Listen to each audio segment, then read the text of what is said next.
Bonsoir à tous, les essentiels du sport, top départ, une nouvelle semaine, un nouvel endroit et on est au Lake à La Teste et je suis ravi d'accueillir Cédric Renou, le maître des lieux, bonjour. C'est moi qui est ravi de vous accueillir. Merci beaucoup, donc on va passer toute cette semaine ici avec vous, c'est vous qui avez fait la programmation, donc on va beaucoup parler du FCBA, parce que vous êtes très impliqué dans le club. Tout à fait, tout à fait.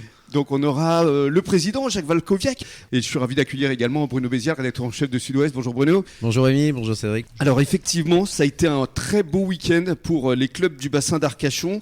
On a parlé foot, mais on va démarrer par le rugby parce que c'était le sursaut du RCBA. Et oui, le RCBA qui tient peut-être enfin son match référence avec cette très belle victoire à l'extérieur. À Florence. Absolument, à Florence, dans le Gers, 34-22. C'est en National 2, je rappelle, rugby. Florence qui a vraiment pas existé, d'après le compte rendu qu'on en fait d'ailleurs dans Sud-Ouest, à part peut-être dans les 15 premières minutes. Et puis ensuite, la bande à Manix a vraiment dominé ce match, l'a maîtrisé surtout. Et c'est une façon de jouer qui redonne de l'espoir pour la suite. On le sentait un petit peu venir parce que c'est vrai que les derniers matchs étaient quand même bien mieux. Ils ont failli gagner pour les 2-3 derniers matchs. C'est vrai. Et puis il y a eu 2 essais marqués par Bello qui étaient vraiment avec des jambes de feu. C'est-à-dire qu'il a vraiment transpercé la muraille de l'équipe de Florence. Et puis le RCBA donc sera au repos le week-end prochain. Ils accueilleront à domicile le 13 novembre l'équipe de Marmande. Gujan, elle était au repos et c'est Gujan qui accueillera Saint-Médard-en-Jalles. Ce sera le derby tant attendu et on espère également un sursaut de Gujan. Ce serait bienvenu. Alors on parlait football effectivement avec Cédric. Le FCBA accueillait le FC des Graves. Ils sont imposés dans la douleur et in extremis. Oui, c'est ça. Ça a été c'était pas facile. C'était vraiment de justesse. Ils se sont fait peur. C'était le week-end d'Halloween, c'est un jeu de mots facile, mais ils se sont fait peur. Je crois qu'on l'a fait d'ailleurs ce matin dans le journal.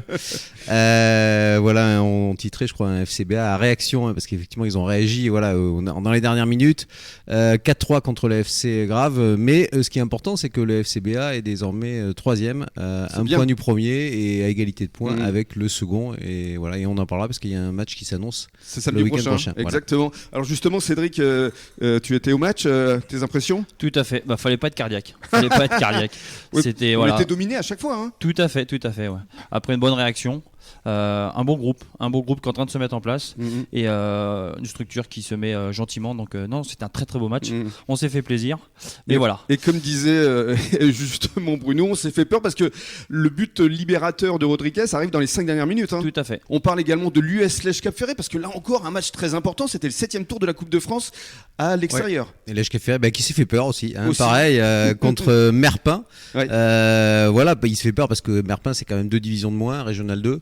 Donc Lège Cap Ferré était quand même largement favori, mais c'est finalement au tir au but, dans la douleur, dans la difficulté que Lège Cap Ferré a passé ce 7e tour et se qualifie donc pour le 8e tour de la Coupe de France, avec peut-être une belle affiche à venir, on verra ça. Ce sera a priori contre Châteauroux, je crois. J'ai pas vu le tirage. Je crois que c'est dans 3 semaines a priori. Parce que justement, il y avait les commentaires de Patrick Olaya depuis Merpin et je crois que c'est ce qu'il a annoncé. Et d'ailleurs, il avait prédit que le gardien arrêterait, c'était le 4e tir au but. Il l'a arrêté. Il est voyant en plus. C'est ça, bravo à lui.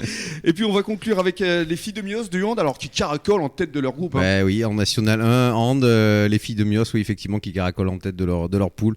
Elles ont très largement battu Montluçon vraiment facilement, qui était pourtant réputée une équipe difficile.